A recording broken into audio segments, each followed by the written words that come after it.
Okay guys, isa na muli mapagpalang umaga, tanghali, gabi po sa inyo lahat. Sana po ang lahat ay nasa mabuting kalagayan at ligtas po sa anumang kapahamakan. Sana po kayo dako ng mundo naroon. Ako pumuli ang inyong lingkod, Maestro 21 TV. At sa ating video ngayong araw na ito mga kalingap, tayo muli po ay magbibigay ng ating panibagong kuro-kuro, komento, opinion at reaction tungkol nga po dito sa naging pahayag po ni Mang Iking sa kanya pong naging live na sinasabi po niya mga kalingap ay itong kaso po.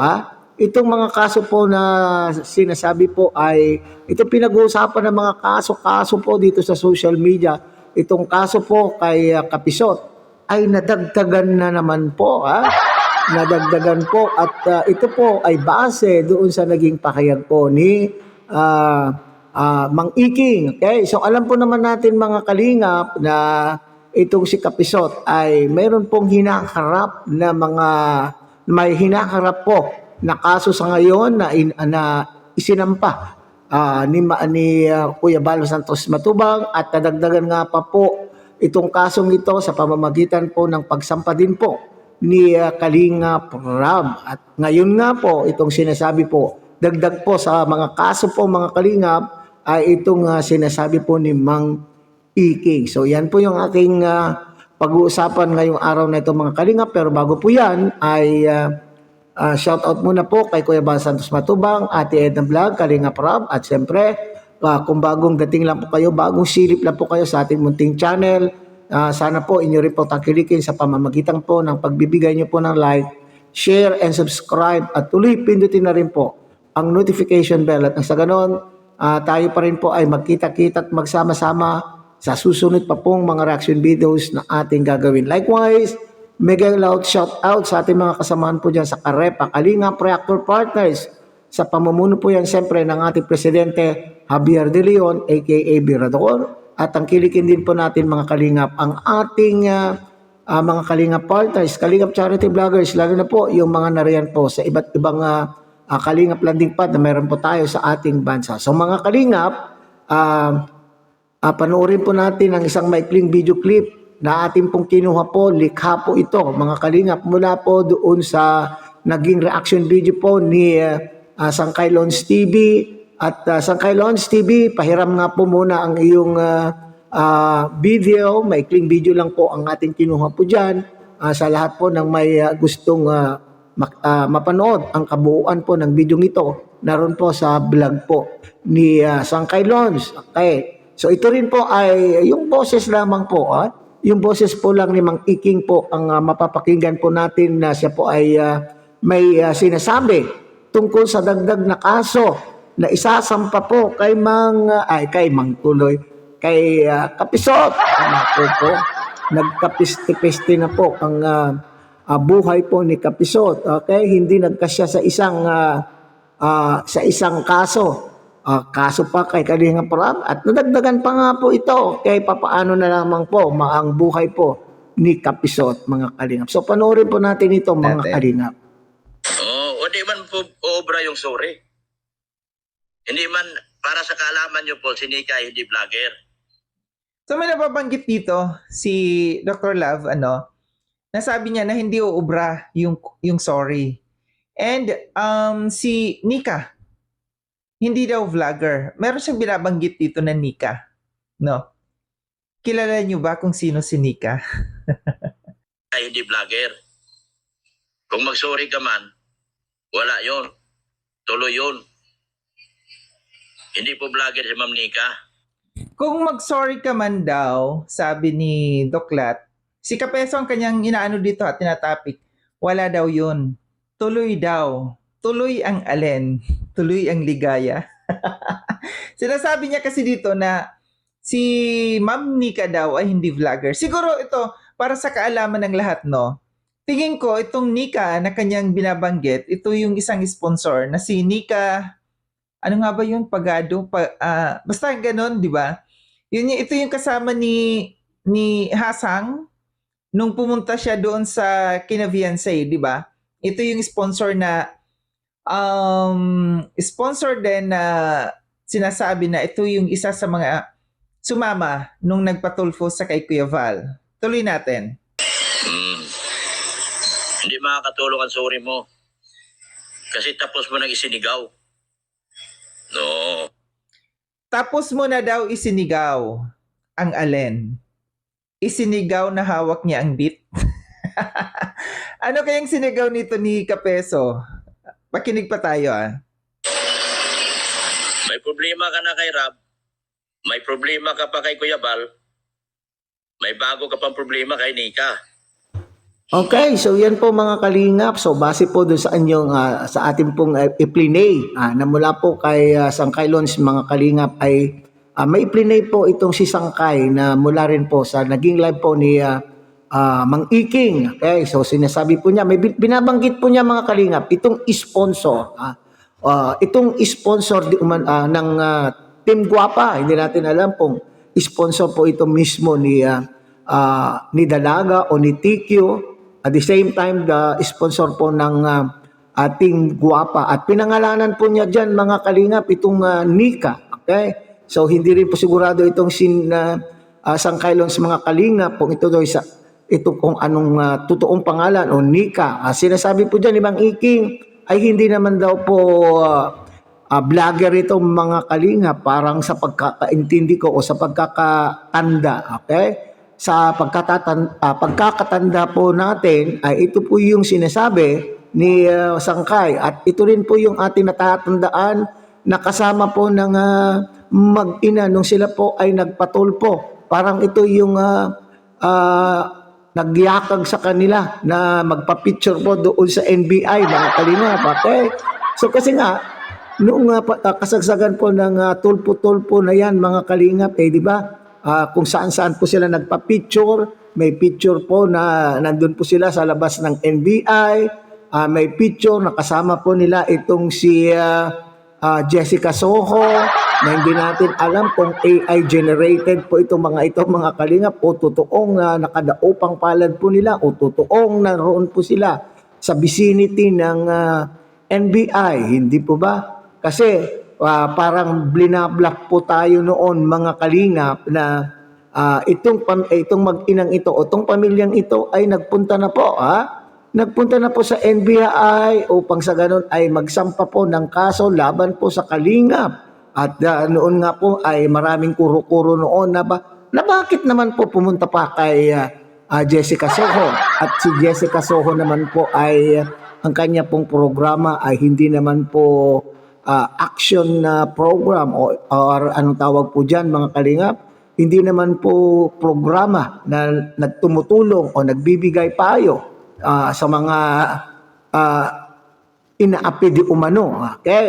So yan po yun. So ito kaya yung babae, mga kalingap, na sponsor daw. At sa ating pong latest ay para bagang latest na pagkakatanda po natin, ito daw po yung sponsor na nagbibigay po ng mga items or nagbibigay po ng mga paninda, paninda po at inilalagay po doon sa tindahan po ni TQ o ang kanila pong tindahan. Okay? So at ito rin daw po yung babae o yung sponsor mga kalingap na kasama po ni Hasa nung sila po ay pumunta. At ito rin po siguro mga kalingap, nababanggit din po sa mga vlog po ni Mang Iking, ito rin po yung sponsor na gusto sanang kaya po pumunta po riyan upang asikasuhin po yung plinaplano po nila o yung detalye ng kanila pong plinaplanong birthday ni TQ. Pero ano po ang nangyari mga kalingap? Di ba sabi po, hindi po sila nakapag-usap. Itong pamilyang ito ay hindi umupo upang kausapin po ang sponsor na ito bagkus. Ano pong ginawa? Sila po ay sumama po kay Kapisot. At sila po ay nagliwaliw. Sila po ay nagpara swimming daw po. So yan po yung ating natatandaan po dyan. So mga kalingap, hindi natin po alam kung ano man po yung sinampa na kaso, laban po kung ano man po yung alitan, alitan po ng sponsor na Nika kay Kapisot at bakit po siya ay nagsasampa o siya rin po ay tama, nagsasampa rin po ng kaso. Okay, so dagdag na naman po ito sa dalawang kaso. So tatlo na po mga Kalingap. Tatlo na po. Ha? So sa mga Kalingap solid supporters, maaring sila po ay nagdidiwang, okay, nagdidiwang o naliligayahan na talagang dapat tuluyan na po itong si Kapeste. Alam po naman po nila natin mga Kalingap, itong mga Kalingap viewers po natin, alam po na itong Kapeste na ito ay numero 1 na naghahanap ng butas upang ipanlaban po sa Kalingap. So sana tuluyan na po ito mga Kalingap kung ano man po yung hidwaan po ng itong sponsor na ito at kay Kapeste.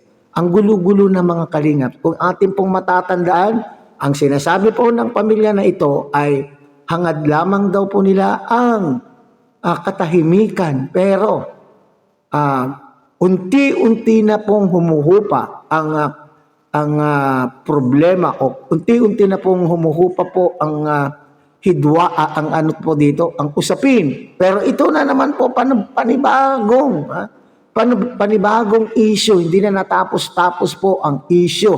Lalo na nga po at unti-unti na rin pong nakikilala, unti-unti na rin pong ipinapalabas itong pamilyang ito kung ano ang kanila pong tunay na kulay. Sa lagay na po yan, maestro, ay hindi pa ba nila inilabas yung talagang tunay po nilang kulay. So ibig ko pong sabihin ay baka mayroon pa po tayong malalaman na talaga naman po. Okay. Kasi base po ito sa ating pag-iikot din sa mga live.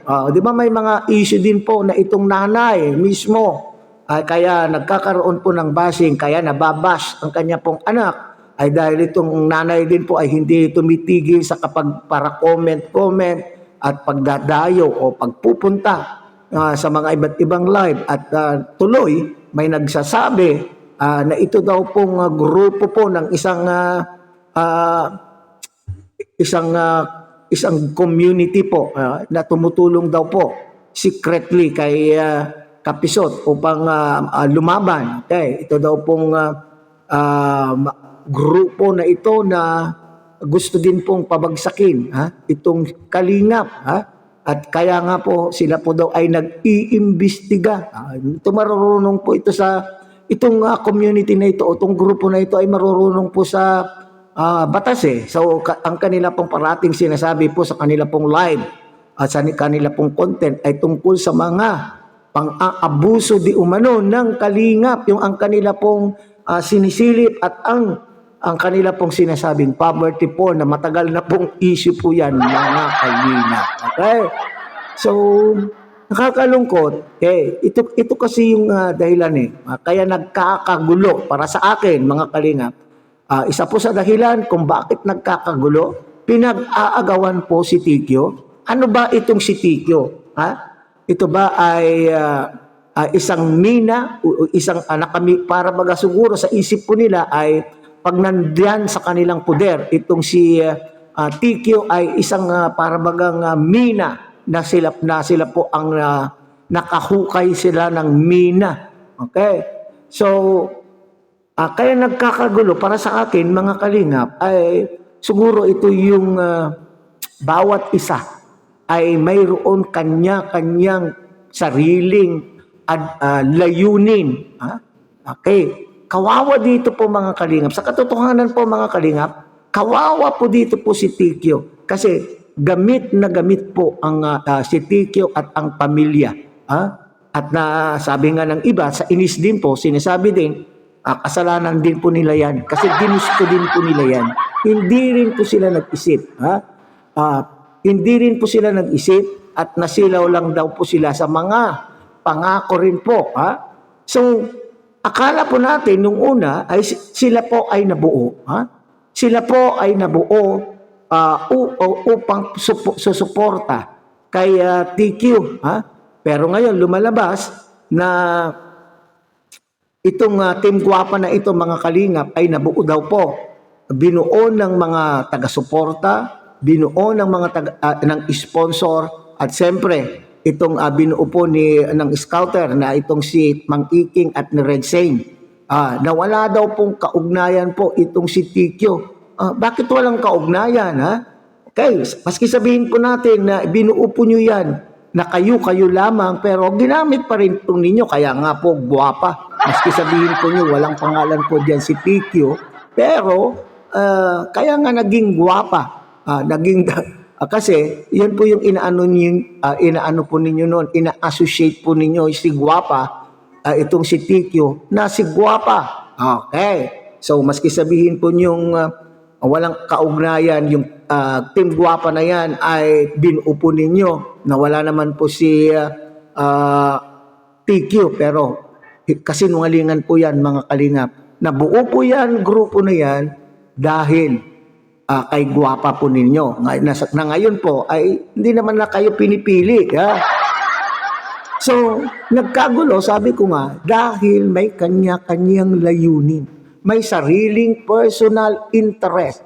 Itong si Kapisot, kunwari, nagtatanggol po kay Guwapa, pero may sarili rin po. So, hindi magkakatugma. Hindi magkakatugma yung kanila pong mga adhikain.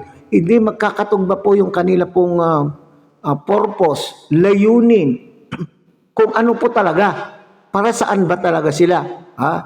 Okay, so sa palagay ko, pagka ganito po, na kanya-kanya po kayo ng layunin, hindi kayo magtatagumpay kung ano man po ang isinusulong po ninyong adhikain. Okay, so hanggang dyan na lang muna tayo mga kalingap. Muli, tangkilikin po natin Kuya Bal Santos Matubang, Ate Edna Vlog, Kalingap Rob, at siyempre sana po inyo rin pong tangkilikin ang munting channel na ito sa pamamagitan po ng pagbibigay nyo po ng like, share, and subscribe, at tuloy pindutin na rin po ang notification bell.